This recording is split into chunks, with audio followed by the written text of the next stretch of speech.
ராவானவன் ராயரே ஜானவன். கேரளாவில் இருக்க independent music தான் என்ன இன்ஸ்பயர் பண்ணுறேன்.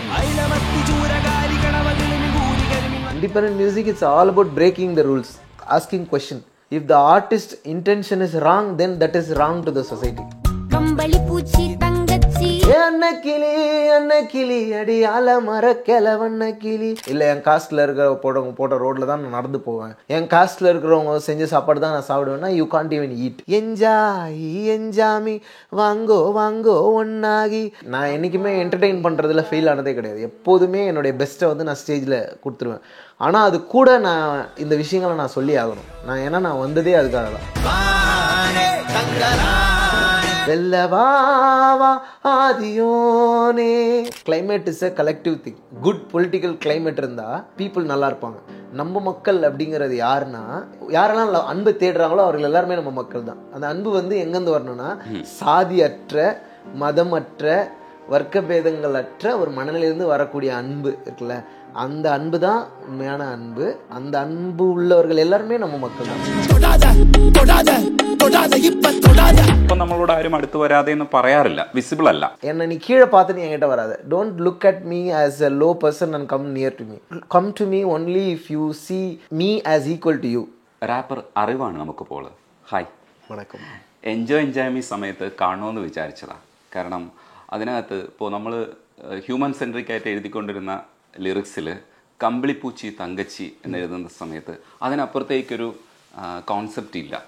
എല്ലാത്തിനെയും യൂണിവേഴ്സിൽ എല്ലാം നമ്മൾ ഒരേപോലെയാണ് കാണേണ്ടതെന്നുള്ളതാണ്. അത്രയും ചെറിയൊരു കമ്പിളിപ്പൂച്ചയെയും നമ്മുടെ തങ്കച്ചിയായി കാണാനുള്ളൊരു മനസ്സ്. അതിനപ്പുറത്തേക്ക് ഒന്നും എഴുതേണ്ടതില്ല എന്ന് തോന്നിയിരുന്നു. അത് ആ സമയത്ത് അറിവുമായിട്ടൊരു മനസ്സുകൊണ്ടൊരു കണക്ഷൻ വന്നു. അപ്പം തോന്നിയൊരു സ്നേഹമുണ്ട്. അന്ന് അറിവിനെ കാണണമെന്ന് വിചാരിച്ചതാ. ഇപ്പോഴാ സാധ്യമായത്. ശരിക്കും എൻജോയ് മീ തന്നൊരു ഹൈപ്പുണ്ട് നമുക്ക് സൗത്ത് ഇന്ത്യയിൽ ആകെ, അല്ലെങ്കിൽ റാപ്പേഴ്സിന് കിട്ടിയൊരു ഹൈപ്പുണ്ട്. അത് തന്നെയല്ലേ ഇന്നത്തെ അറിവിൻ്റെ ഈ ഒരു തുടർച്ചയും ഈ വളർച്ചയും. പിന്നെ സൗത്ത് ഇന്ത്യയിൽ ആകെ റാപ്പേഴ്സിൻ്റെ ഒരു ഇളക്കമൊക്കെ ഉണ്ടാക്കിയത് എൻജോയ് മീക്ക് ഭയങ്കര ഒരു പങ്കില്ലേ? கண்டிப்பாக எனக்கு இண்டிபெண்ட் மியூசிக் பண்ணணுன்ற விருப்பம் வந்து சின்ன வயசுலேருந்தே இருந்தது. நம்மளே நம்ம ஃபீலிங்ஸை வந்து பாட்டாக எழுதணுன்ற மாதிரி. ஆனால் அதுக்கான பெரிய முயற்சிகள் எடுக்கிறதோ யாரை போய் பார்க்குறது அந்த மாதிரிலாம் எனக்கு தெரியாது. அதனால் நானாக இந்த சொசைட்டியில் நான் என்னென்ன அப்சர்வ் பண்ணுறேனோ அது எல்லாத்தையும் எங்கெங்கெல்லாம் சான்ஸ் கிடைக்குதோ அதில் மாதிரிலாம் எழுதிட்டு இருப்பேன். அப்படி இந்த என்ஜாமி சாங்குக்கு ஒரு கொலாபரேஷன் கிடைக்கிற வாய்ப்பு கிடைச்சப்போ நான் வந்து அதுக்குள்ளேயும் என்னால் முடிஞ்ச அளவுக்கு தகவல்களை வச்சு இது பண்ணேன். அது ஒரு கான்செப்டுக்காக உருவாக்கின ஒரு பாட்டு தான். அதாவது இந்த மண்ணும் மக்களும் வந்து ஒன்றா இருக்கணும், எல்லாரும் வந்து நேசிக்கணும், அந்த மாதிரியான ஒரு கான்செப்டுவல் சாங்காக இருந்ததுனால அதுக்குள்ளே அவ்வளோ ஃப்ரீயாக எல்லாத்தையுமே வைக்க முடிஞ்சுது. அது மட்டும் இல்லை, இன்னும் நம்ம பர்சனலாக இன்டர்னலாக நிறைய விஷயங்கள் இருக்குது. நம்ம வெளியில் வந்து நம்ம பார்க்குற விஷயங்களை நம்ம அட்ரெஸ் பண்ணுறோம், பொலிட்டிக்கலாக நமக்கு என்ன தோணுதுன்னு சொல்கிறோம். பட் இன்டர்னலி நமக்குள்ளே ஒரு பாலிட்டிக்ஸ் இருக்குது, நமக்குள்ளே ஒரு நிறைய விஷயங்களை வந்து நம்ம அனலைஸ் பண்ண வேண்டியிருக்கு. ஸோ அதனால் நான் அந்த ஜேர்னிக்குள்ளே இருக்கேன். ஸோ என்ஜாமி வந்து ஒரு அது அந்த பீரியட் வேறு. இப்போ நான் பண்ணிக்கிட்டு இருக்க ஒர்க்ஸு, இப்போது அப்ரோச்சஸ் எல்லாமே டிஃப்ரெண்ட்டாக இருக்குது. ஆஸ் எ சொசைட்டியாக நம்ம வந்து என்ன பண்ணணும்னு விரும்புகிறத இப்போ சொல்கிறத விட ஆஸ் எ இண்டிவிஜுவலாக நம்ம என்ன பண்ணின்னு இருக்கோம் அப்படிங்கிறத செக் பண்ணுறது வந்து ஒரு முக்கியமான ப்ராசஸாக இருக்குது. ஸோ அதுதான் அந்த என்ஜாமிலேருந்து கிடைச்ச ரெப்புடேஷனும் கிடைச்ச லவ்வும் வந்து என்னை நிறைய അടുത്തടുത്ത കട്ടങ്ങളെ നോക്കി യോസിக்க വെച്ചിരിക്ക്. ഇപ്പൊ ലേറ്റസ്റ്റ് വലിയമ്മ പേരാണ്ടിയിൽ ഫസ്റ്റ് വോളിയാണ് വന്നിട്ടുള്ളത്. തൊടാതെ എന്ന് പറയുന്നുണ്ട്. തൊടാതെ ഇപ്പൊ തൊടാതെ എന്നാണ് പറയുന്നത്. അപ്പൊ പിന്നീട് തൊടാനുള്ളൊരു അനുവാദം കിട്ടുമെന്നാണോ ആ പ്രതീക്ഷ? അതെന്തുകൊണ്ടാണ് ഇപ്പൊ തൊടാതെ എന്ന് പ്രയോഗിച്ചത്? ஏன்னா அது ரொம்ப இயல்பாக நடந்த ஒரு பாட்டு தான். நான் ஒரு நாள் ஸ்டுடியோவுக்கு போகும்போது வந்து ஒரு நாள் யோசித்தேன், இந்த நம்ம எவ்வளோ அழுத்தப்பட்டிருக்கோம் அப்படிங்கிறதுக்கு வந்து எவிடன்ஸ் கிடையாது. It's a psychological war. The oppression that we are facing is actually in psychological level. It is not direct as our ancestors experienced. So அப்போ அந்த லெவல் ப்ரெஷர் வந்து இன்னும் டிஃப்ரெண்ட்டாக இருக்குது. இப்போ டிஜிட்டல் வேர்ல்டுன்னு சொல்கிறோம். டிஜிட்டல் வேர்ல்டுலேயும் வந்து ஒரு தலித் வந்து தலித்தாக தான் ஃபீல் பண்ணுறான். ஆனால் யாரும் போய் சொல்கிறதில்ல. ஏதோ ஒரு சைக்கலாஜிக்கல் ட்ரிகர் வந்து அங்கங்கே இருக்குது. ஒரு உன்னுடைய நீ சாப்பிட்ற சாப்பாட்டை சொல்லும்போது ஒரு கூச்சப்படும் போது எவிடென்ட் இல்லை. But it is a social conditioning that bothers you everywhere you go. இப்போ நீ என்ன சாப்பிட்ற அப்படிங்கிறத சொல்கிறதுக்கு ஒரு பயம் இருக்குது. நீ இந்த கலரில் இருக்குங்கிறத வந்து ஒரு ப்ரைடாக எடுத்துக்கிறதுல ஒரு சின்ன தயக்கம் இருக்குது. ஐ திங்க் அது வந்து நமக்கு சொல்லித்தரப்பட்டதுன்னு நினைக்கிறேன். சின்ன வயசுலேருந்து நம்ம வந்து அந்த மாதிரி ஒரு சோஷியல் கண்டிஷனிங்கில் இருக்கிறதுனால அந்த ஃப்ரஸ்ட்ரேஷன்லாம் அக்யூமுலேட் ஆகுது. அப்போ தான் இந்த பாட்டு வந்து எனக்கு ஓப்பன் ஆச்சு. ஆக்சுவலி நீ வந்து ஆக்சுவலி எல்லா ஹார்ட் ஒர்க் பண்ணுறவங்க தான் மேலே வர முடியும் அப்படின்னா, அப்போ எங்கள் தாத்தா பாட்டன் எல்லாருமே வந்து பெரிய பில்லியனர்ஸாக இருந்திருக்கணும். அப்போ இங்கே ஹார்ட் ஒர்க்கு மட்டுமே இல்லை. ஹார்ட் ஒர்க்னா என்ன, ஃபிசிக்கல் லேபர் நான் சொல்கிறேன். அப்போது இங்கே வந்து மைண்டாக அவர்கள் வந்து அப்ரெஸ் பண்ணப்பட்டிருக்காங்க. Even though we have spend all our physical strength, our mental strength was zero. Our physical ஸ்ட்ரென்த்தை வந்து ஃபுல்லாக எக்ஸ்ப்ளாய்ட் பண்ணிக்கிட்டே இருந்ததுனால தான் இது நடந்திருக்கு. ஆனால் actually when we compare the hard work that all our ancestors or all our people put, you can't even touch me. அதுதான் கான்செப்ட். இப்போ நீ என்னை தொடவே முடியாத அளவுக்கு உயரமாக நாங்கள் உழைக்கிறோம், முயற்சி செய்கிறோம், படிக்கிறோம், அன்பு செலுத்துகிறோம், எல்லார்ட்டையும் அன்பாக இருக்கிறணுன்ற முயற்சி இருக்குல்ல. லைஃபே வந்து ஒரு முயற்சி தானே. ஒரு தவறுலேருந்து இன்னொரு நன்மைக்கு ஒரு தவறுலேருந்து ஒரு பாடத்துலேருந்து இன்னொரு பாடத்துக்கு போகிறதுக்கான ஒரு முயற்சி தானே. அந்த முயற்சி வந்து நமக்கு அந்த இன்டென்ஷன் இருக்குல்ல, அதுவே வந்து இந்த சோஷியல் சேஞ்சுக்கு ஒரு பெரிய டூல் நினைக்கிறேன். இப்போ எதனால் வந்து சாதி இவ்வளோ வருஷம் வந்திருக்கு, பிகாஸ் அவன் மாற்றிக்கவே முடியாதுன்னு அடமெண்ட்டாக இருக்கான். ஆனால் we are not adamant, we are ready to receive knowledge. If something that I am doing today is wrong, I am ready to correct it in the next step. But why is the caste and religious hate or whatever continuing for generations is because they have adamant mindset. So when it comes adamance எங்கேருந்து வரும், love இல்லாத தன்மையிலேருந்து, ஒரு ரூடான ஒரு மனநிலையிலேருந்து வரும். ஆனால் அப்படி இல்லாத எல்லாத்தையும் ரிசீவ் பண்ணுற இடத்துல நாங்கள் இருக்கோம்ல, அதனால நீ வந்து என்னை தொடவே முடியாது. ஏன்னா இந்த மண்ணில் உழைக்கிற மக்கள் நாங்கள். எனக்கு ஒரு நாள் ரொம்ப ஃப்ரஸ்ட்ரேட்டடாக இருந்தது. அதுலேருந்து நான் ஒரு பாட்டு எழுத போனேன். ஆக்சுவலி நான் ரொம்ப ஜாலியாக ஒரு பாட்டு எழுத போனேன் ஸ்டுடியோவுக்கு. இன்றைக்கி நம்ம ஜாலியாக பண்ணணும் அப்படின்னு நினச்சி உள்ளே போனேன். அப்புறம் அந்த மியூசிக்கு குவாசின்னு ஒரு ஃப்ரெண்டு தான் அந்த மியூசிக் ப்ரொடியூஸ் பண்ணியிருந்தாரு. அந்த மியூசிக்கு, அந்த என்விரான்மெண்ட்டு, அன்னைக்கு நான் இருந்த மைண்ட் செட் வந்து it gave this song. And அது அப்படியே ഡയറക്റ്റാக വെച്ചിട്ട് நான் എതുമേ ഫിൽട്ടർ பண்ணவே இல்லை. തോന്നുന്നത് അതിനകത്ത് അടുത്തു വരാതെ എന്ന് പറയുമ്പോൾ ഇപ്പം നമ്മളോട് ആരും അടുത്തു വരാതെ എന്ന് പറയാറില്ല, വിസിബിൾ അല്ല, എവിഡന്റ് അല്ല. അപ്പോൾ അടുത്തു വരാതെ എന്ന് പറയുമ്പോൾ അതിനകത്ത് ഒരു ഫിലോസഫിക്കൽ വായനയാണോ വേണ്ടത്, ഒരു ഇന്നർ മീനിങ് ആണോ ഉദ്ദേശിക്കുന്നത്? ஆமாம், வராதுன்னா நீ என்னை வன்முறையான ஒரு நோக்கத்தோட என்கிட்ட வராத, என்னை நீ கீழே பார்த்து நீ என்கிட்ட வராத. Don't look at me as a low person and come near to me. Come to me only if you see me as equal to you. So only if you think that we both are equal, then we can get closer. Or else no point in being associated with a person who can't see you equally. It will definitely lead to a problem. See, இப்போ நம்ம enjoy பண்ணும்போதோ அதுக்கு முன்னாடி பண்ணும்போதோ அது ஒரு ஃபேஸ்னு வச்சுக்கலாம். That was a different mindset. And then the industry shapes you. The people you meet, the situations gets really tough. அப்போ தான் we have to I realize that நமக்கு யாருமே கிடையாது, நம்ம மட்டும்தான் இருக்கோம். நம்ம மட்டும்தான் இருக்கோம்னா நம்மளை இந்த ஸ்டேட்டில் அக்செப்ட் பண்ணுறவங்களோட தான் நம்ம அசோசியேட் ஆகணும். அது வந்து காஸ்ட் கிடையாது. காஸ்ட்டில் தான் சேரணும்னா ஒரே காஸ்ட்டில் இருக்கவங்களோட தான் ஒர்க் பண்ணணும், அப்படி கிடையாது. அது வந்து ரொம்ப காஸ்ட்டுங்கிறது வந்து ரொம்ப டெம்பரரியான ஒரு ஷீல்டு தான். அதை ஈஸியாக உடச்சிருவான் ஒரு மனிதன். இப்போ வந்து நீங்கள் வந்து என் காஸ்ட்டில் இருக்கவங்ககிட்ட மட்டும்தான் நான் வந்து பால் பாக்கெட் வாங்குவேன்னு சொல்லுங்களேன். இல்லை என் காஸ்ட்டில் இருக்கிற போட்ட ரோட்டில் தான் நான் நடந்து போவேன், என் காஸ்ட்டில் இருக்கிறவங்க செஞ்ச சாப்பாடு தான் நான் சாப்பிடுவேன்னா யூ கான்ட் ஈவன் ஈட். அப்போது அதெல்லாம் சும்மா மனிதன் வந்து ஒரு அதிகாரத்துக்காக கட்டமைச்சுக்கிட்டது தான் சாதி. அந்த அதிகாரத்துக்காக கட்டமைச்சது தான் சாதி. இது வந்து ஒரு ஃபேக்கான ஒரு நெரேட்டிவ். அதை நான் ரிஜெக்ட் பண்ணுறேன். அதை ரிஜெக்ட் பண்ணி ஒரு மனுஷனுடைய கேரக்டருக்காகவும் ஒரு மனுஷனுடைய முயற்சிக்காகவும் இன்டென்ஷனுக்காகவும் நான் வந்து சேர்றேன் அப்படின்னா you can get closer. That will help you in growth, personal growth நான் சொல்கிறேன். Or else people will dilute you or people will disturb your peace. You already have peace, you are already very beautiful and peaceful. But why it is get disturbed? Because you allow people with negative thought. What is a negative thought? Caste is a negative thought. Power is negative. இந்த human இம்பேலன்சஸை வந்து நம்ம accept பண்ணிக்கிறோன்னா அது வந்து ஒரு negative thought தான். அது heel ஆகிறதுக்கு தான் இவ்வளோ தூரம் எஜுகேட் ஆகி அம்பேத்கருடைய ஃபிலாசபிஸ்லாம் படிச்சிருக்கோம், எல்லாத்தையுமே படிச்சு ஏன் இவ்வளோ தூரம் வரோன்னா just very simple matter for everyone to be equal. It's very simple matter. But we are fighting for the simplest thing actually. ഒരു ട്രെയിൻ യാത്രക്കിടയിലാണ് പാരഞ്ജിത്തിനെ പരിചയപ്പെട്ടതെന്നാണ് ഞാൻ കേട്ടിട്ടുള്ളത്. സ്റ്റുഡന്റ് ആയിരിക്കുമ്പോൾ ഒരു ട്രെയിൻ യാത്രയിലാണ് പാരഞ്ജിത്തിനെ പരിചയപ്പെടുന്നത്. ആ കഥയൊന്ന് പറയൂ. இல்லை, நான் வந்து அப்போது ரஞ்சித் சார் வராருன்னு சொல்லிட்டு ஒரு ப்ரோக்ராமுக்கு வராருன்னு சொல்லியிருந்தாங்க. அப்போது வேலூர் ப்ரோக்ராம். அப்போ நான் அரக்கோணத்துலேருந்து ட்ரெயினில் ஏறி போனேன். அப்போ நான் அன்ரிசர்வ்டு கம்பார்ட்மெண்ட்டில் நான் போயின்னு இருக்கேன். இப்போ எதிர்க்க வந்து ஒரு அண்ணனை நான் மீட் பண்ணேன். அவர் வந்து உதயான்னு சொல்லிட்டு நீலம் பண்பாட்டு மையத்துடைய முக்கியமான ஃபீல்டு பர்சன். அவர் வந்து என்னை வந்து செலக்ட் பண்ணார். எங்கிட்ட நாங்கள் 2 பேர் ஜஸ்ட் ஹை சொல்லிக்கிட்டோம். இப்போ அவர்கிட்ட இருந்த புக்கு தான் நான் பார்த்தேன். அயோத்திதாசர் பற்றி ஒரு புக் வச்சுருந்தாரு. அப்போ அது எனக்கு ஒரு பெரிய கனெக்ஷனாக இருந்தது. இப்போது யாருமே வச்சுருக்க மாட்டாங்க அதை, அவர்கிட்ட இருந்தது. அப்போ நான் ஒரு ஹை சொல்லி பேசும்பொழுது அவர் தான் என்னை வந்து இந்த கேஷ்லெஸ் கலெக்டிவ் உள்ளே வர்றதுலேருந்து എല്ലാ വകയിലും എന്നെ வந்து ഹെൽപ്പ് பண்ணார். ഇപ്പോൾ ഇവിടെ സൗത്ത് ഇന്ത്യയിൽ നമ്മൾ പ്രത്യേകം ശ്രദ്ധിക്കുന്ന കാര്യമാണ് കാസ്ലെസ് കളക്റ്റീവിൻ്റെ ഒരു പ്രവർത്തനങ്ങൾ. പിന്നെ TM കൃഷ്ണയുടെ ഇപ്പോൾ ഒപ്പാരിയൊക്കെ സ്റ്റേജിൽ കൊണ്ടുവരാൻ കഴിയുന്ന ഒരു ധൈര്യം കാണിക്കുന്ന പ്രവർത്തനങ്ങൾ നടക്കുക. അപ്പോൾ ഇവിടെ കുറച്ചുകൂടെ പരുവപ്പെടുന്നുണ്ട്, കുറച്ചുകൂടെ എമർജ് ചെയ്ത് വരുന്നുണ്ട്. ഒരു ഇൻഡിപെൻഡൻറ്റ് മ്യൂസിക്കിൻ്റെ ഏരിയയിൽ കാസ്റ്റിനെതിരായിട്ടുള്ള ഒരു പ്രവർത്തനങ്ങളൊക്കെ മുമ്പോട്ട് വരുന്നുണ്ട്. പക്ഷെ അപ്പോഴും നമുക്ക് സിനിമയായിട്ട് ചേർന്ന് നിന്നിട്ട് ഈ കാര്യങ്ങൾ ചെയ്യാൻ പറ്റുള്ളൂ. കാരണം എന്താണെന്ന് വെച്ചാൽ ഇൻഡിപെൻഡൻറ്റ് മ്യൂസിക് അത്രയേറെ വളർന്നിട്ടില്ല. അപ്പം സിനിമ മ്യൂസിക്കുമായിട്ട് ചേർന്ന് ഇപ്പോൾ അറിവ് തന്നെ ഫിലിം മ്യൂസിക്കുമായിട്ട് ചേർന്ന് നിൽക്കുമ്പോൾ ഒരുപാട് പോപ്പുലാരിറ്റി കിട്ടുന്നുണ്ട്. ഈ പോപ്പുലാരിറ്റി നമ്മൾ ഇപ്പുറത്തെ സൈഡിൽ സഹായിക്കുന്നുണ്ടോ? അതിനെങ്ങനെയാണ് ഇപ്പുറത്തെ സൈഡിൽ ഹെൽപ്പ് ചെയ്യുന്നത്? ഇപ്പോൾ ഈ സിനിമയുടെ ഒരു പോപ്പുലാരിറ്റി ഇപ്പോൾ അറിവിന് കിട്ടുമ്പോൾ അത് എങ്ങനെയാണ് ഇൻഡിപെൻഡൻറ്റ് മ്യൂസിക്കിനെ ഹെൽപ്പ് ചെയ്യുന്നത്? அது வந்து ஒரு நம்ம கேர்ஃபுல்லாக அதில் ட்ராவல் பண்ணுறது தான் நினைக்கிறேன். இப்போது இண்டிபெண்டன்ட் மியூசிக்கு ஒரு அப்ரோச் இருக்குது, சினிமாவுக்கு ஒரு அப்ரோச் இருக்குது.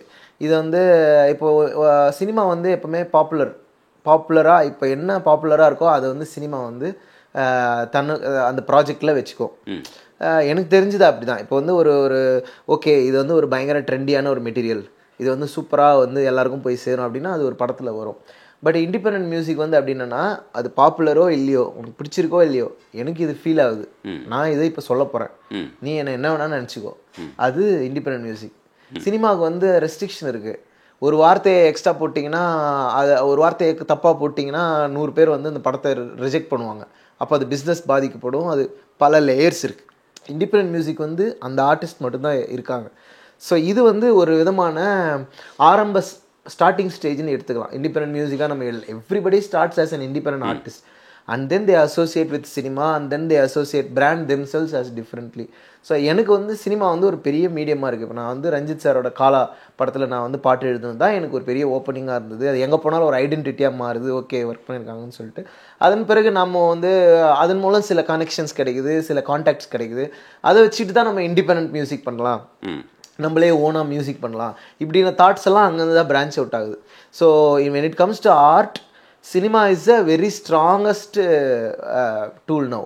ஸோ எப்படியாவது நீங்கள் சினிமாக்குள்ளே அசோசியேட் ஆகிருக்கும்போது யூ வில் கீப் ரன்னிங். இப்போ வந்து இண்டிபெண்ட்டாக நம்ம மட்டும் மியூசிக் பண்ணுறோம் அப்படின்னா அதுக்கான மார்க்கெட் இன்னும் இங்கே கிரியேட் ஆகலை. இப்போ தான் கிரியேட் ஆகுது கொஞ்சம் கொஞ்சமாக. அதுலேயும் இப்போ என்ன மாதிரியான ஆர்டிஸ்ட்டுக்கு என்ன விஷயம்னா, இப்போ நம்ம பேசுகிற தாட்ஸு, நம்முடைய பாலிடிக்ஸ் வந்து என்னமோ என்னமோ ஆகாதது மாதிரியே ஒரு தாட் இருக்குது. இது என்ன இது ரொம்ப டிஃப்ரெண்ட்டாக இருக்குது, எனக்கு தேவை என்டர்டெயின்மெண்ட் தான், நான் பண்ணுறது எனக்கு ஜஸ்ட் என்ஜாய் மட்டும் பண்ணணும், நீங்கள் வந்து எந்த விதமான சீரியஸான தாட்ஸும் இங்கே சொல்லக்கூடாது.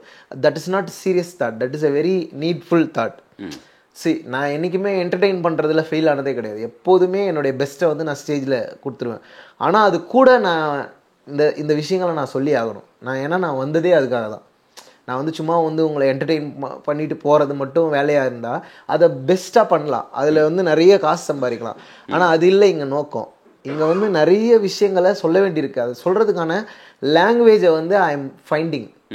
ஐ ஒன்ட் சே தட் நான் கண்டுபிடிச்சிட்டேன் இதான் என் லாங்குவேஜ் அப்படின்னு நான் சொல்ல மாட்டேன். I am in the journey.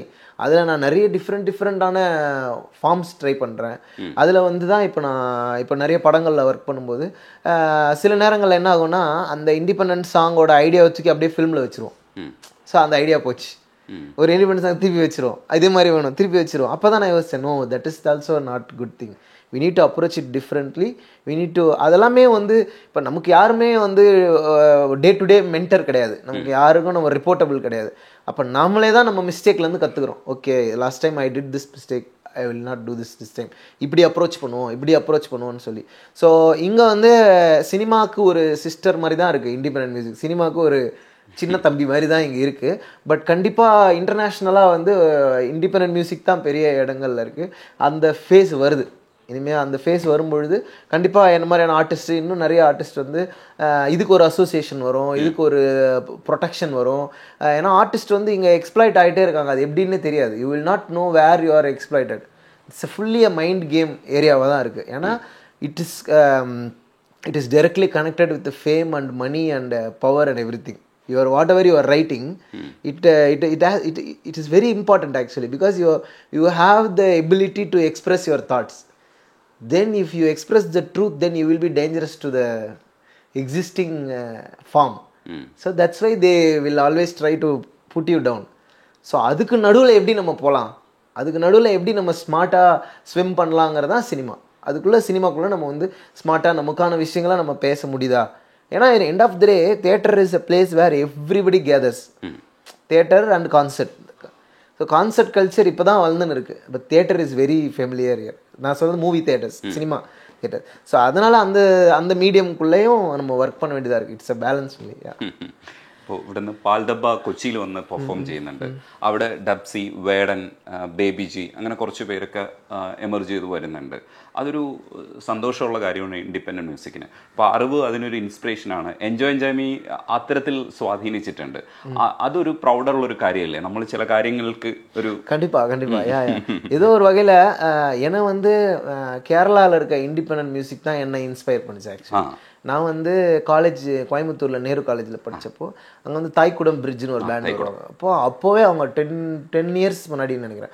அப்போவே அவங்க வந்து ரொம்ப ஃபேமஸான ஒரு காலேஜ் சர்க்கிளில் ரொம்ப ஃபேமஸாக இருப்பாங்க. அவங்க வராங்கன்னா காலேஜே ரொம்ப எக்ஸைட்டடாக ஆகும். நான் இன்ஜினியரிங்கில் படித்தேன், ஆர்ட்ஸ் காலேஜுக்கு தான் அவங்க வருவாங்க. அப்போது எப்படியாச்சும் போய் நாங்கள் போய் அதை பார்க்கணும். we try to get in and see. அதுக்கப்புறம் தான் யூடியூப்லாம் வந்தப்போ நான் வந்து அப்போது ஒரு மியூசிக் மோஜோ அந்த மாதிரி ஒன்று இருக்கும். அதில் வந்து எல்லா சாங்ஸும் பர்ஃபார்ம் பண்ணுவாங்க. அந்த ஸ்பார்க் எல்லாமே அங்கேருந்து தான் நான் நிறைய இன்ஸ்பயர் ஆகிக்கிட்டேன்.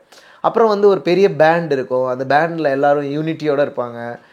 அப்போது அவ்வளோ பொலிட்டிக்கலாலாம் இருக்காதுன்னு நினைக்கிறேன். மியூசிக்கு ரொம்ப மெலடிக்கு, ரொம்ப ப்ளசன்ட் ஏரியாவில் தான் இருக்கும். கொஞ்சம் கேரளாவில் இருக்க நேட்டிவ் ஃபோக் மியூசிக்கெல்லாம் வந்து அப்படியே ராக் மியூசிக்கோட பிளெண்ட் பண்ணி ஒரு எக்ஸ்பெரிமெண்ட் இருக்கும்.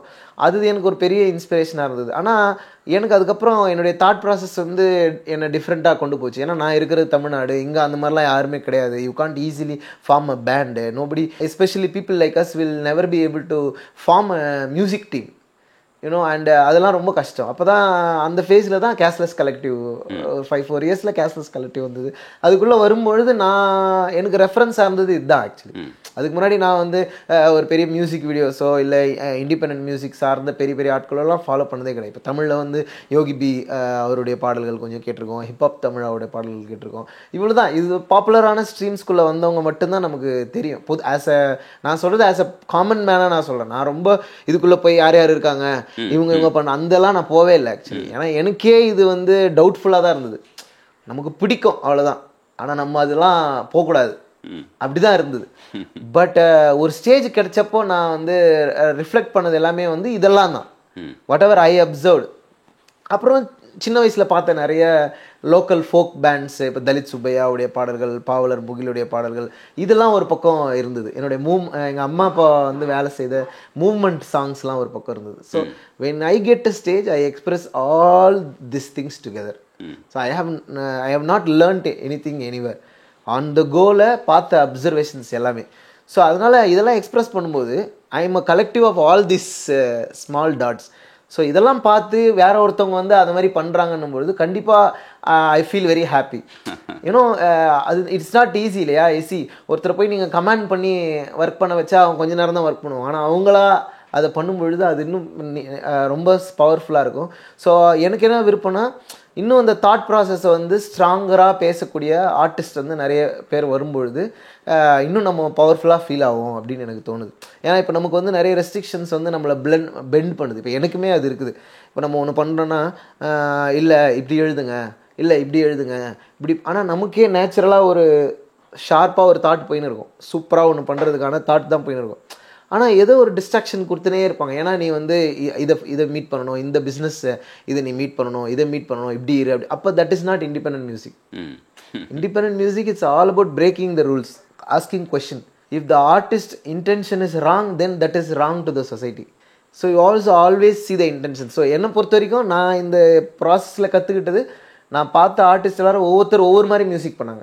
யாருமே வந்து நீங்கள் சொல்லும் போதே உங்களுக்கு தெரிஞ்சிருக்கும், I never followed one genre, I followed all the genres. Every ஸ்ட்ரீட்டில் வந்து விஷுவலி சேலஞ்சில் வந்து பாட்டு பாடினே போவாங்க. எனக்கு அது ரொம்ப பிடிக்கும். அது எனக்கு ஒரு இன்ஸ்பிரேஷன். எங்கள் அப்பா வந்து அவர் ₹1 கொடுத்துட்டு அதில் போட சொல்லுவார். ஏன்னா நீ நாளைக்கு மியூசிஷியனாக வரணும்ல, அப்போ அவங்களாம் மியூசிக்காக. எனக்கு தெரிஞ்ச மியூசிக் கிளாஸ் வந்து அதுதான். So there is inspirations everywhere. So இந்த journey if I inspire someone, then definitely that is the best thing the happening to me.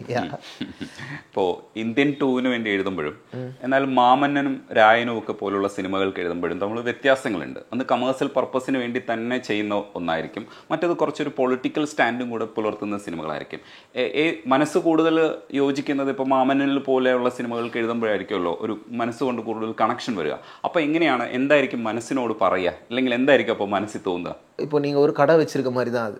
உங்கள் கடைக்கு எல்லாருமே வருவாங்க, நீங்கள் கடைக்கு எல்லாருக்குமே கொடுக்கணும். எனக்கு தெரிஞ்சவன் அப்படிங்கிறதுனால நீங்கள் எக்ஸ்ட்ரா கொடுக்க ஆரம்பிச்சிங்கன்னா புதுசாக யாருமே வரமாட்டேன். இது வந்து ஒரு பிஸ்னஸ்க்கான ஒரு விஷயமா இருக்குது. அப்போது ஒரு லிரிசிஸ்டாக ஒரு ஆர்டிஸ்டாக வரும்பொழுதும் நீங்கள் எல்லாருக்குமே எழுதணும் இங்கே. ஆனால் என்ன எழுதணும், இப்போ நம்ம போய் சொல்ல முடியாது. இவ்வளோ பெரிய படம் எடுக்கிறவங்க கிட்ட நீங்கள் இப்படி நான் பாட்டு எழுதுறேன், இப்படி எடுத்துக்கோங்கன்னு சொல்ல முடியாது. அவங்க என்ன சொல்லுவாங்கன்னா, நான் இப்படி எடுக்கலான்னு இருக்கேன், நீ இப்படி எழுதி கொடு அப்படின்னு சொல்லுவாங்க. அதுக்கு நடுவில் அவங்க இவ்வளோ தான் எனக்கு ஸ்பேஸ் கொடுக்குறோம், அதுக்கு நடுவில் என்ன நம்ம புதுசாக செய்ய முடியுமா, ஏதாவது நம்ம வந்து ஏதாவது ரெப்ரசன்ட் பண்ண முடியுமா, மக்களுடைய பிரச்சனையை எங்கேயாவது பேச முடியுமா, அதுக்கான வாய்ப்பு இருந்தால் பேசணும். இல்லைனா அதுக்கான பெஸ்ட் ஒர்க்கை நம்ம பண்ணி கொடுத்துட்டு வந்துடணும். மேபி அவங்க அடுத்து ஒரு படம் பண்ணும்பொழுது அது இந்த தாட் ப்ராசஸ் உள்ள படமாக இருந்தால் நம்மளை கன்சிடர் பண்ண வாய்ப்பு இருக்குது.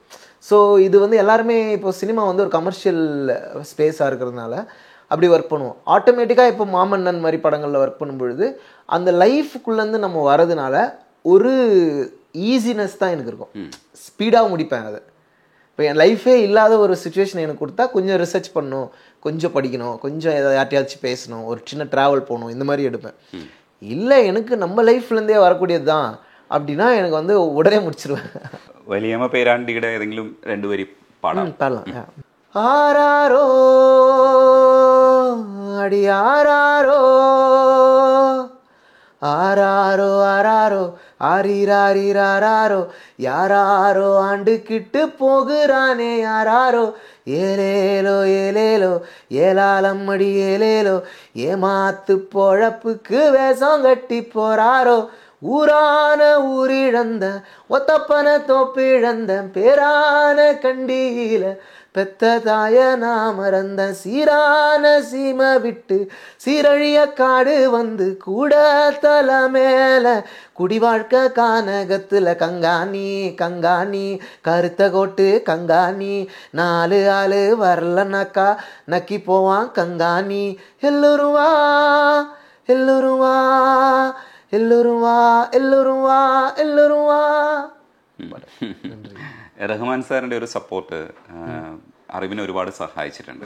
ഇപ്പോൾ രായൻ വരെ നിൽക്കുന്ന ഇപ്പോൾ എൻജോയ് ജാമി ആ പ്ലാറ്റ്ഫോമിൽ വരാൻ കഴിഞ്ഞു എന്നുള്ളതും വലിയൊരു നേട്ടമാണ്. റഹ്മാൻ സാറിനെ കുറിച്ച് പറയുകയാണെങ്കിൽ എങ്ങനെയായിരിക്കും പറയുക? கண்டிப்பாக இந்தியாவில் இருக்கிற எல்லா மியூசிஷியன்ஸுக்குமே ஒரு இன்ஸ்பிரேஷனல் ஐக்கான்னா வந்து ரஹ்மான் சார்னு சொல்லலாம். ஏன்னா உலக அரங்கத்தில் தமிழ்நாட்டு மக்களையும் தமிழ் இசையும் சரியாக ரெப்ரசன்ட் பண்ணுற ஒரு வாய்ஸாக வந்து அவர் இருக்கார். ஸோ ஓவரால் இந்தியாவுக்குமே ஒரு ஐக்கானாக இருக்கார். ஸோ அவருடைய மியூசிக் கேட்டு நம்ம நிறைய வளர்ந்துருப்போம்.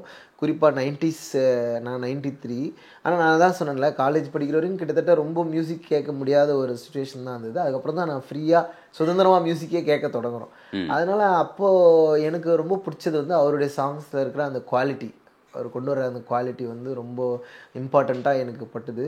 ஆனால் நான் நினைக்கவே இல்லை அவரோட வந்து நம்ம ஒர்க் பண்ண போகிறோம், அந்த மாதிரிலாம் எனக்கு தெரியவே தெரியாது. நான் வந்து சின்சியராக ஒர்க் பண்ணணும், அவ்வளோதான் எனக்கு தெரியும். எல்லாம் எந்த இடத்துக்கு போனாலும் வந்து எதுக்காக நம்மளை கூப்பிட்றான்னு கூட தெரியாது. ஆனால் நான் உண்மையாக ஒர்க் பண்ணி கொடுத்துட்டு வந்துடுவேன். அந்த மாதிரியான ஒரு சுச்சுவேஷனில் இருந்ததுனால நம்ம ரஹ்மான் சார் வரைக்கும் போவோங்கிறதுலாம் எனக்கு தெரியாது. பட் சர்க்கார் படம் நினைக்கிறேன், அதனுடைய ஆடியோ லான்ச்சில் வந்து விஜய் சாருக்கு வந்து ட்ரிபியூட் தளபதி விஜய் ட்ரிபியூட் அந்த மாதிரி ஒன்று பண்ண சொன்னாங்க.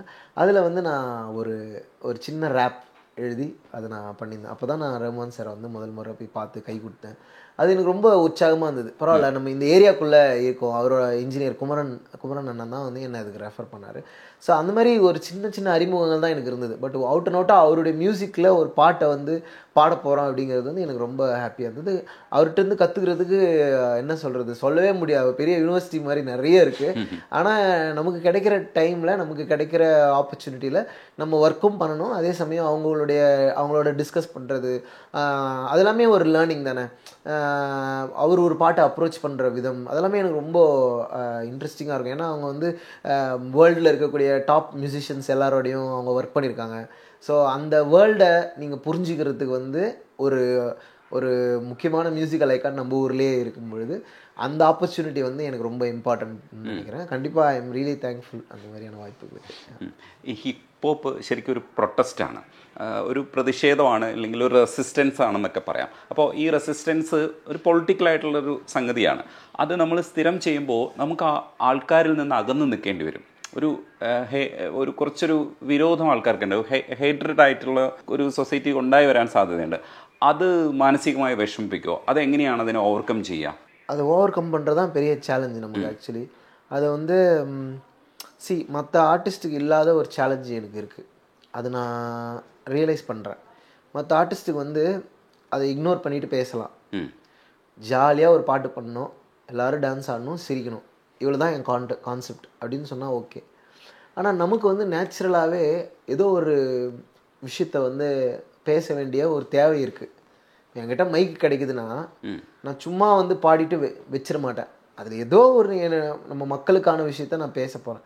நம்ம மக்கள் அப்படிங்கிறது யாருன்னா, யாரெல்லாம் அன்பை தேடுறாங்களோ அவர்கள் எல்லாருமே நம்ம மக்கள் தான். அந்த அன்பு வந்து எங்கேருந்து வரணும்னா, சாதியற்ற, மதமற்ற, வர்க்க பேதங்களற்ற ஒரு மனநிலையிலேருந்து வரக்கூடிய அன்பு இருக்குல்ல, அந்த அன்பு தான் உண்மையான அன்பு. அந்த அன்பு உள்ளவர்கள் எல்லாருமே நம்ம மக்கள் தான். அப்போது அது மிஸ் ஆகுதுல்ல. சாதியால் யாராவது பாதிக்கப்படும் போது, மதத்தால் யாராவது பாதிக்கப்படும் போது, பாலினத்தால் யாராவது பாதிக்கப்படும் போது அவர்கள் எல்லோருக்காகவும் குரல் கொடுக்க வேண்டியது நம்ம தான். அதுதான், அந்த அன்புக்காக மட்டும்தான் நான் பேசுகிறேன். ஆனால் ஒரு கான்சர்ட்டில் ஒன்றா சேர்றவங்களுக்கு, இல்லை ஒரு ப்ரோக்ராமில் ஒன்றா சேர்றவங்களுக்கு வந்து அங்கே ஒரு மாப் மென்டாலிட்டி ஒன்று வரும். ஒருத்தர் கத்துனா எல்லாரும் கத்தலாம், ஒருத்தர் இது பண்ணால் எல்லோரும் பண்ணலாம். அந்த ஒரு ஹைப்னு சொல்லுவாங்கள்ல, அந்த க்ரௌடை ஹைப் பண்ணுறது இருக்குல்ல, அந்த க்ரௌடை ஹைப் பண்ணுற எலமெண்ட் வந்து நான் பண்ணுவேன். அந்த க்ரௌடுக்கான இது மட்டும் நான் பண்ணுவேன்.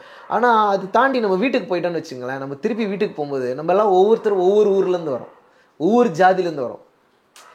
அதை பற்றி நம்ம கன்சிடரே பண்ண மாட்டோம். அப்போது if you keep postponing an issue, the issue still exists. Keep postponing a treatment, the disease still exists.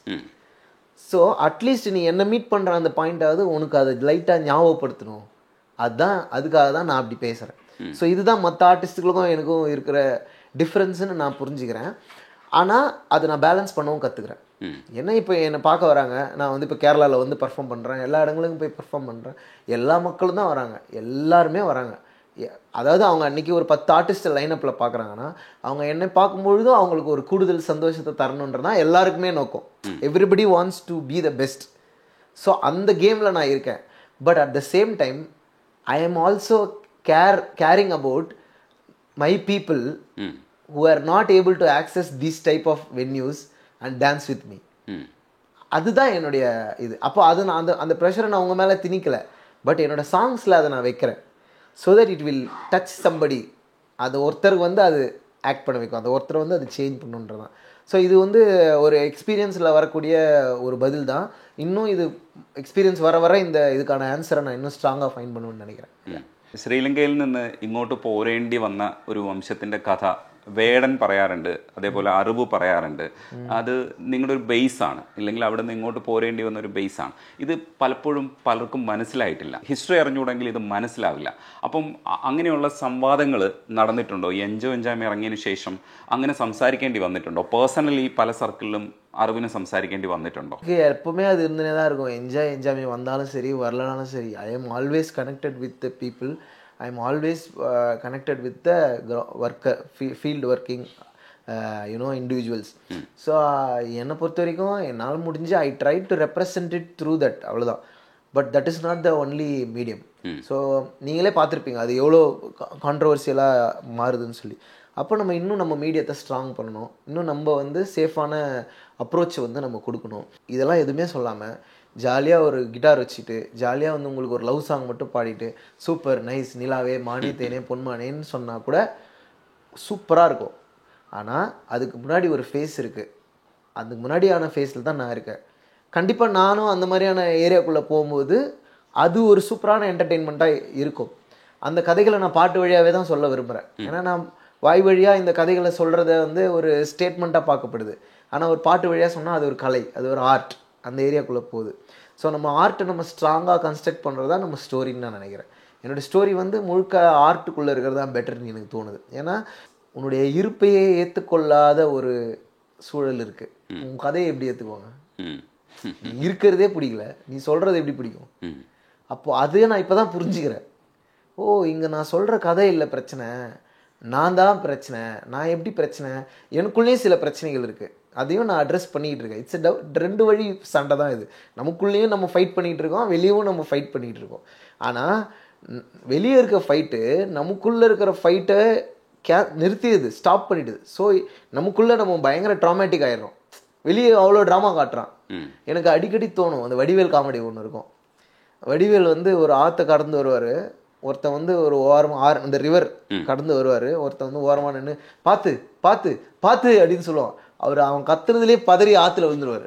டேய் நானே வந்திருப்பேனடா, நீ ஏன்டா என்னை வந்து இப்படி அது வந்து தான் இந்தியாவுடைய இந்த கேஸ்ட் சிஸ்டத்தினுடைய பெஸ்ட் எக்ஸாம்பிள்னு நான் சொல்லுவேன், எனக்கு புரிஞ்ச வகையில். ஏன்னா அது ரொம்ப ஒருத்தன் அவனாக வந்துடுவான், ஆனால் வந்து அவனை போட்டு குழப்புதில்லை இந்த சமூகம். ஜாதி மதம் இது அது அதை இதெல்லாமே வந்து நீ என்கிட்ட ப்ராக்டிஸில் வச்சுருக்க, கல்ச்சுரலில் வச்சுருக்க, அங்கே தான் நான் வந்து லாக் ஆகிக்கிறேன், அங்கே தான் நான் வந்து மாட்டிக்கிறேன். இதெல்லாம் எல்லாமே ஃப்ரீயாக விட்டால் அவனே அந்த கடந்து வந்துடுவான்ற மாதிரி தான் எனக்கு அது தோணும். ஸோ அதனால் my story is more into art no. So என்னுடைய கதைகளை நான் வந்து பாடல்கள் வழியாகவே நான் பேசணும்னு நினைக்கிறேன்.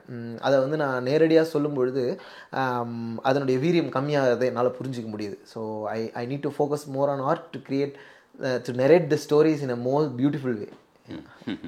ഒത്തിരി ഫോളോവേഴ്സ് ഉണ്ട്, അതേപോലെ തന്നെ ഫാൻസും ഉണ്ടാവും. അപ്പോൾ കുറച്ച് പേരൊക്കെ ചിലപ്പോൾ റൊമാൻസും ഒക്കെ ആയിട്ട് വന്നേക്കും.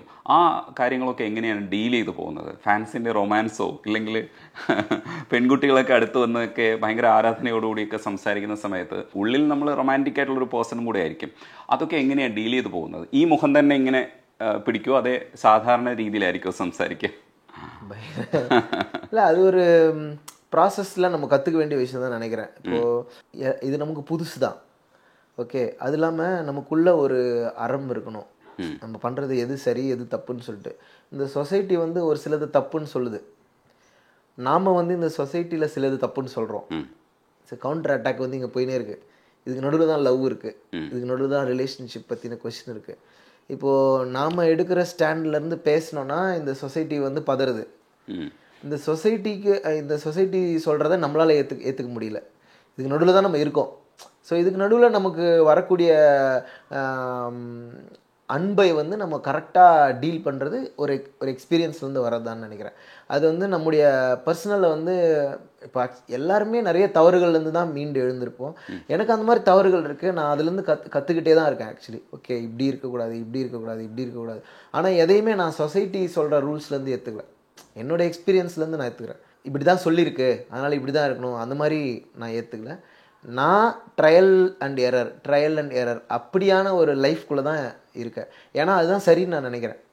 நீங்கள் வந்து உங்களால் ப்ராக்டிஸ் பண்ண முடியாத ஒன்றுத்தை ப்ரீச் பண்ணக்கூடாது. உங்களால் ப்ராக்டிஸ் பண்ண முடிகிறத ப்ரீச் பண்ணால், அவசியம் இருந்தால் ப்ரீச் பண்ணால் அது மற்றவங்களுக்கு ஹெல்ப்ஃபுல்லாக இருக்கும். இப்போது முதல்ல நாம் ப்ராக்டிஸ் பண்ண வேண்டியிருக்குல்ல, அதுதான் நான் ட்ரை பண்ணிகிட்ருக்கேன். ஸோ அந்த ப்ராக்டிஸ்க்கு நடுவில் நிறைய டிஸ்ட்ராக்ஷன்ஸ் வந்து நமக்கு வரும். அதை நம்ம எவ்வளோ ஷார்ட் லிவ்டாக வச்சுக்கிறோன்றதான் மேட்ரு. அதுக்கு ரொம்ப டைம் கொடுத்துட்டோன்னா, அதை ரொம்ப நம்ம எக்ஸாஜரேட் பண்ணிட்டோன்னா அது கண்டிப்பாக இதை பாதிக்க வாய்ப்பு இருக்குது. பட் எந்த மனுஷனுமே வந்து பர்ஃபெக்டாக எல்லாத்தையும் ஃபிகர் அவுட் பண்ணணும்னு அவசியம் இல்லைல்ல. ஸோ அதை ஒரு ஃப்ளோவில் வச்சுக்கிட்டு, but at the same time நமக்கான எத்திக்ஸ் இருக்குல்ல, அதை வந்து எப்படி ப்ரொடெக்ட் பண்ணலாங்கிறதான் என் முன்னாடி இருக்க சேலஞ்ச். அதை நான் வந்து கேர்ஃபுல்லாக ட்ராவல் பண்ணிகிட்டு இருக்கேன்னு நினைக்கிறேன். ഏതെങ്കിലും ഒരു സോങ്ങിന്റെ രണ്ടുപേരെയും കൂടെ പാടും. நான் என்ஜாய் பாடவா?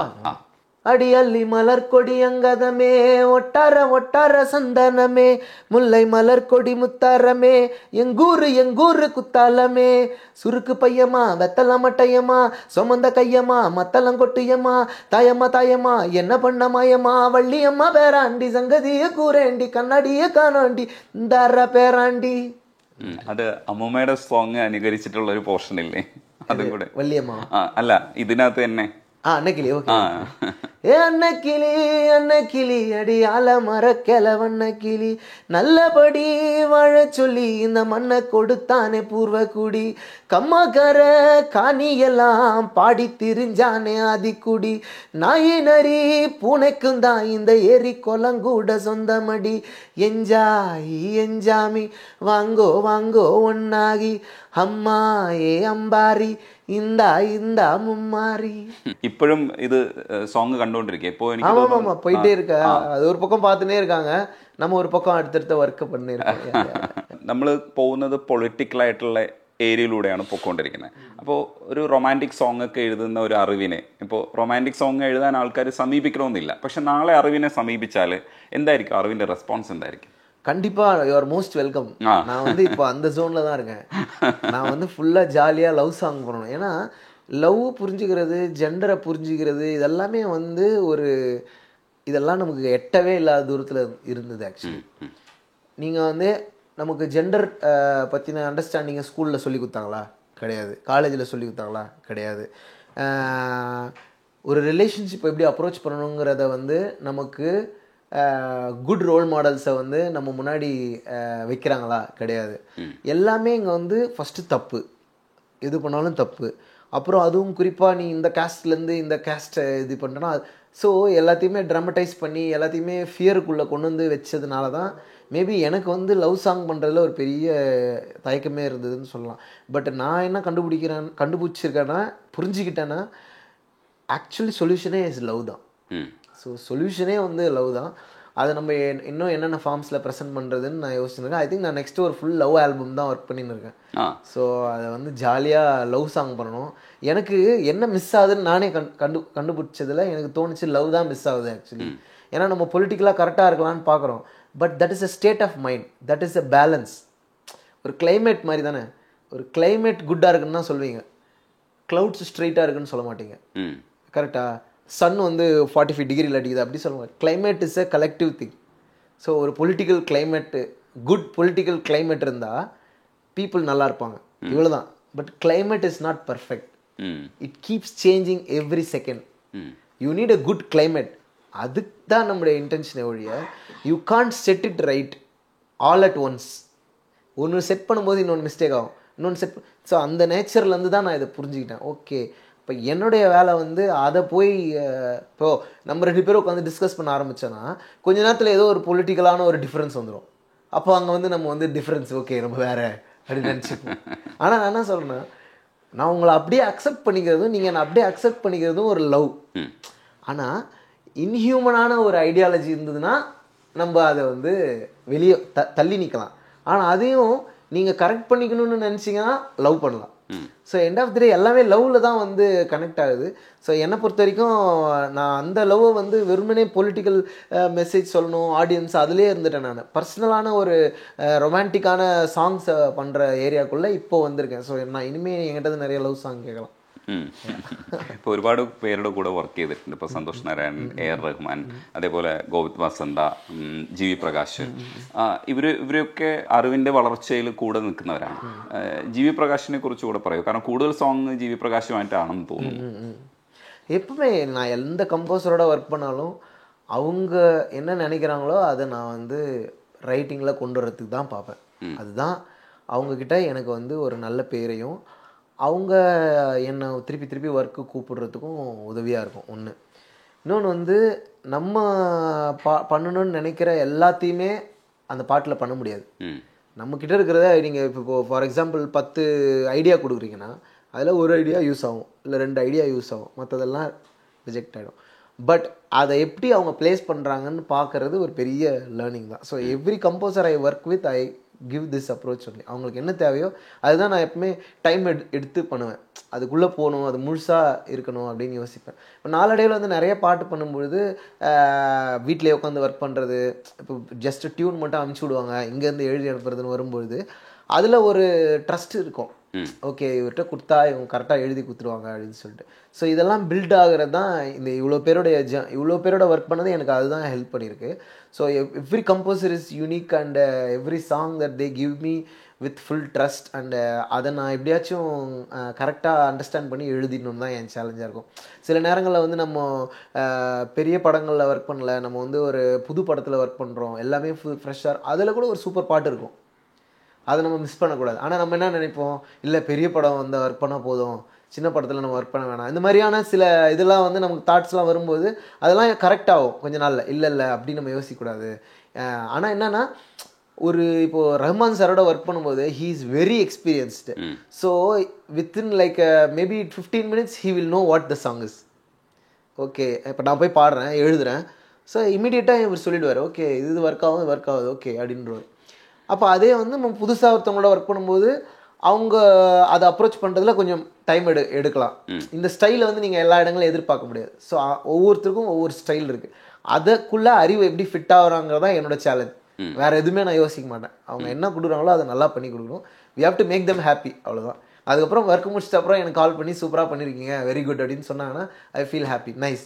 தட்ஸ் ஹவ் வி லேர்ன்ல, because we never went to school. We never went to a college for lyric writing and all. The only college that I am learning is actually all the collaborators and music directors who are giving me opportunities. Family குறித்து கூட பாருங்க. என் family, நான், அம்மா அப்பா, தங்கச்சி. அம்மா அப்பா வந்து டீச்சர்ஸ், அப்பா ரிட்டையர்ட் ஆகிட்டாங்க, காலேஜ் ப்ரொஃபஸராக வந்து ரிட்டையர்ட் ஆகிட்டாரு. அம்மா வந்து ஸ்டில் ஒர்க்கிங், கவர்மெண்ட் ஸ்கூலில் ஒர்க் பண்ணுறாங்க. I have a younger sister, she is a doctor and her husband is also doctor. So அவங்க 2 பேரும் ஒர்க் பண்ணுறாங்க. எல்லாருமே வந்து இந்த சமூக சிந்தனை சார்ந்த சோஷியலி ரெஸ்பான்சிபிளான நிறைய சோஷியல் ஆக்டிவிட்டீஸ் பண்ணக்கூடிய மூமெண்ட்டில் இருக்கக்கூடிய ஒரு அம்பேத்கரைட் தாட் ப்ராசஸில் இருக்கக்கூடியவங்க. ஸோ அந்த ஃபேமிலி தான் எனக்கான best place to learn and அங்கேருந்து தான் நான் இந்த சொசைட்டி அப்ரோச் பண்ணுறேன். ஸோ அதுவே ஒரு பெரிய ஸ்ட்ரென்த் தான் எனக்கு. ஒரு ஃபிலிம் சாங் கூட பாடிட்டேன். ராவானவன் ராயரே ஜானவன், ராங்கானவர்க்கெல்லாம் தீங்கானவன், ராவானவன் ராயரே ஜானவன், ராங்கானவர்க்கெல்லாம் தீங்கானவன். If you wake up the monster, it's the rage of the Ryan. It's Ryan's rumble, it's the time of the Ryan. இப்படி ஒரு பாட்டு பாடிது. இதில் பாடித்தேன் தங்கலானில் வந்து வருணம் வலுவுடையும் நம் தருணம் அது விரையும், மண் சனமும் தலை நிமிரும் முன் பறையெங்கிலும் அறையும். வருணம் வலுவுடையும் நம் தருணம் அது விரையும், மண் சனமும் தலை நிமிரும் முன் பறையெங்கிலும் அறையும். செல் போரிடு மொத்தம் மாறிட வெல், வாலிடு வஞ்சம் சீவிட நில், யாரன அண்டம் கூவிட சொல், யாரன அண்டம் கூறிட லானே தங்கலானே வெல்லவாவா ஆதியோனே, லானே തങ്കലാനെ വെല്ലവാവാ ആദിയോനേ. Okay, thank you. സംസാരിക്കാൻ കഴിഞ്ഞാൽ ഭയങ്കര സന്തോഷം. കാണാൻ കഴിഞ്ഞാൽ നന്ദിയുണ്ട്. നേരിട്ട് പാട്ട് കേൾക്കാൻ കഴിഞ്ഞു എന്ന് പറയുന്നത് നന്ദി, ரொம்ப நன்றி. Thank you. Thank you.